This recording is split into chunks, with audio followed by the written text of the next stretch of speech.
যেমন খুঁজলাম তেমন পেলাম। East Bengal CFL match 1।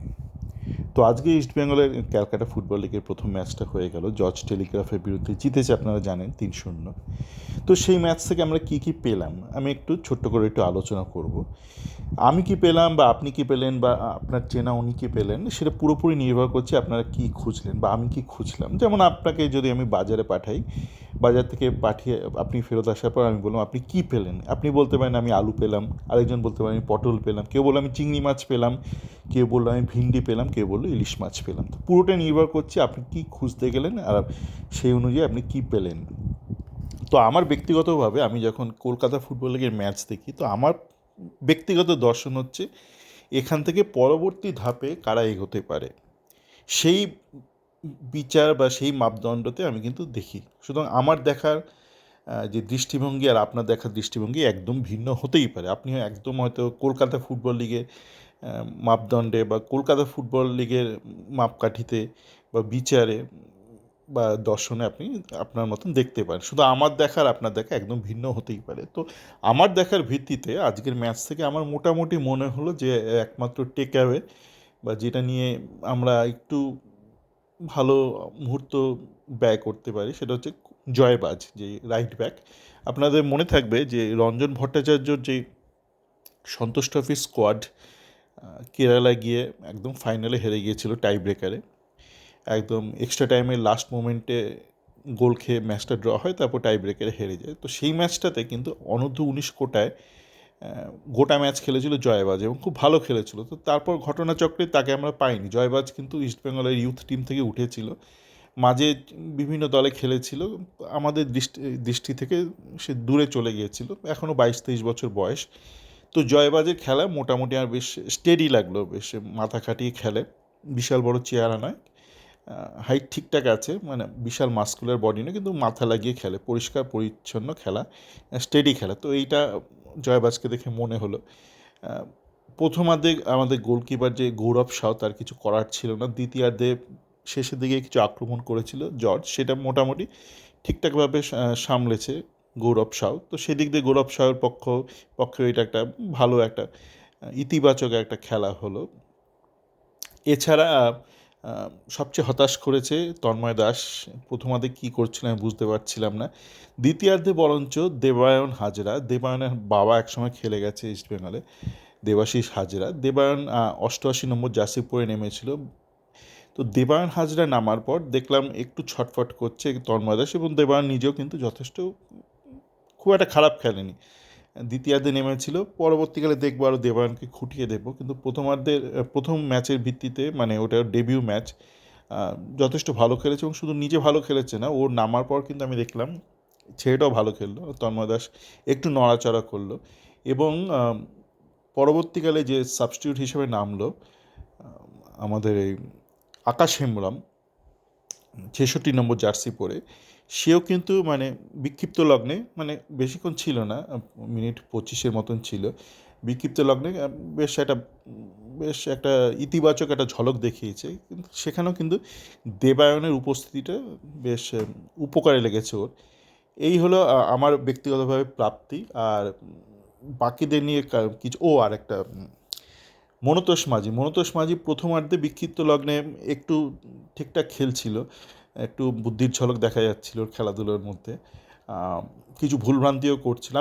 আমি যখন একজনকে দেখি না, আমি তার প্রত্যেকটা মুহূর্ত দেখি, মানে প্রত্যেকটা মুহূর্তে সে ঠিক করলো না বেঠিক করলো, এইভাবে করতে করতে তাকে ইভ্যালুয়েট করতে করতে যায়। এমন নয় যে 10টা প্রশ্নপত্রের মধ্যে একটা ঠিক করলো, আপনি সেটা দেখে লাফালাফি করলেন না, বাকি 9টা মুহূর্ত যে সে ভুল করলো, প্রশ্নপত্রে ভুল উত্তর দিল, তার জন্য সেটা আপনি ভুলে গেলেন। তো আমি সেটা করি না। তো বেশিরভাগ মুহূর্তে সে ঠিকঠাক করছিল, মাঝে মধ্যে ইনভলভ হচ্ছিল খেলা, মাঝে মধ্যে হারিয়ে যাচ্ছিল। দ্বিতীয়ার্ধে এই দেবায়ন হাজরা নামার পর শুধু তন্ময় দাস না, একে আরও বেশ সচল লাগলো, মনতোষ মাঝিকে অনেক বেশি সচল লেগেছে। তো এই হলো প্রাপ্তি। আর বাকিরা যে গোল করেছে, দেখুন গোল করাটা আমি আবারও বললাম আমার দৃষ্টিভঙ্গি আলাদা। কলকাতা ফুটবল লিগের কে কলকাতা ফুটবল লিগ হিরো হতে চায় বা না হতে চায়, সেটা আমি দেখতে ভিলেন হতে চাই, সেটা আমার লক্ষ্য নয়, ব্যক্তিগত লক্ষ্য না। আমার লক্ষ্য হচ্ছে এখান থেকে পরবর্তী ধাপে পরবর্তী লেভেলে কারা কারা উত্তীর্ণ হতে পারে। তো সেই বিচারে কিন্তু আমি ছোট্ট আলোচনাটা করলাম। তো যাদের নিয়ে আলোচনা করলাম না, ধরে নেবেন আজকে তাদের নিয়ে আলোচনা করাটা বৃথা, অন্তত আমার ব্যক্তিগতভাবে বৃথা মনে হয়েছে। সকলে ভালো থাকবেন। আপনাদের ভঙ্গি থেকে নিশ্চয়ই অন্য কিছু দেখেও থাকতে পারেন, সেটা দেখতেই পারেন। মানে বললাম না, দেখার চোখটা আলাদা হতেই পারে মানুষ।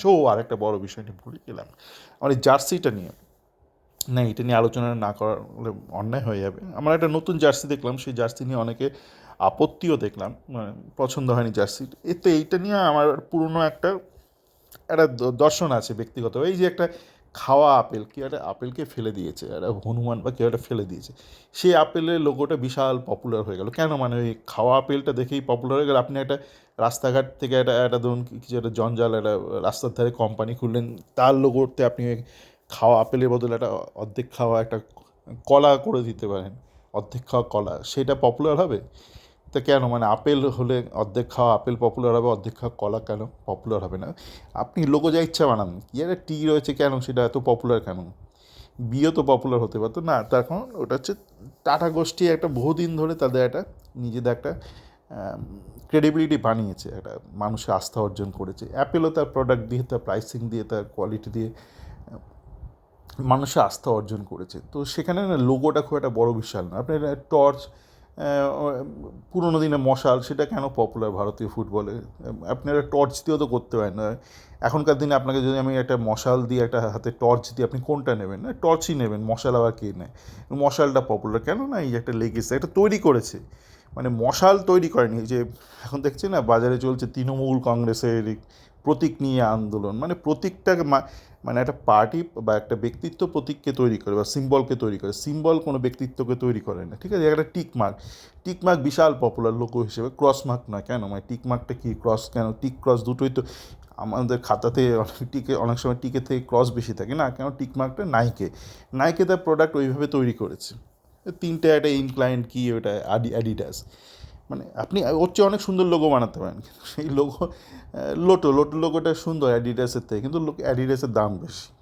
তো লোগো কোম্পানি তৈরি করে না, কোম্পানি লোগো তৈরি করে। ঠিক আছে, তো সেরকমই আপনার জার্সি যাই হোক, মানে ঠিক আছে, ভারতের একটা সামগ্রিক মান দেখুন, সমস্ত বিষয়ে মান দেখুন না, সমস্ত বিষয়ে ভারত পিছিয়ে, সমস্ত বিষয়ে পিছিয়ে। একটা ছেলের আমি দেখি খুব, ইন্ডিয়ান নোম্যাড বলে, খুব ভালো ছেলে, আলাহাবাদের ছেলে, খুব সারা বিশ্ব জুড়ে ঘুরে বেড়ায়, সুন্দর সুন্দর ব্লগ বানায়। ও ল্যাটিন আমেরিকা নিয়ে দারুণ ব্লগ বানিয়েছে, প্রত্যেকটা দেশে গিয়ে বলছে প্রত্যেকটা দেশের থেকে ভারত পিছিয়ে, যে পার ক্যাপিটাল যাতে প্রত্যেকটা দেশের থেকে ভারত পিছিয়ে, আফসোস করছিল ছেলেটা। খুব ভালো কন্টেন্ট বানায়। তো সেখানে আপনি ফুটবলে, আমি ফুটবলে ফেরত আসি, ফুটবলের সমস্ত দিক থেকে আমরা পিছিয়ে, সেখানে জার্সি নিয়ে এত বাড়াবাড়ি করার দরকার নেই। ধরুন ইস্টবেঙ্গলের জার্সির ধরুন দিয়ে দিল ম্যানচেস্টার ইউনাইটেডকে, এখন যে জার্সিটা আপনার অনেকে পছন্দ নয়, ম্যানচেস্টার ইউনাইটেড জার্সি ইস্টবেঙ্গলকে দিয়ে দিল, তো খেলা হলো কি? ইস্টবেঙ্গল জিতে যাবে ম্যানচেস্টার ইউনাইটেডের বিরুদ্ধে? বার্সিলোনারা তো আপনার জার্সি খুব পছন্দ, বার্সিলোনা জার্সি ইস্টবেঙ্গলকে দিয়ে দিল, ইস্টবেঙ্গলে ওই মোটামুটি একটা মাঝারি মানে জার্সি দিয়ে দিল বার্কাকে। তো ইস্টবেঙ্গলের সঙ্গে খেলে বার্সা হেরে যাবে জার্সির ওজনে। তো এগুলো নিয়ে এত ভাববেন না, ফুটবলটা নজর দিন। যদি ফুটবলটা ভালো খেলা হয়, তাহলে যাই জার্সি আপনি পরুন না কেন, যেই ডিজাইনের জার্সি পরুন না কেন, যেই ফ্যাশনের জার্সি পরুন না কেন, দেখবেন সেই জার্সিটার একটা ক্রেজ বেড়ে গেছে। একটা পতাকা ধরুন, এত দেশের এত পতাকার ভিত্তিতে যদি কম্পিটিশান হয়, দেখবেন হয়তো ভারত অনেক ওপরের দিকে থাকবে। কী সুন্দর দেখতে ভারতের পতাকা, কিন্তু পতাকাটা দেশের পরিচিতি নয়, দেশের পরিচিতি হচ্ছে পতাকাটা। ঠিক আছে, সকলে ভালো থাকবেন।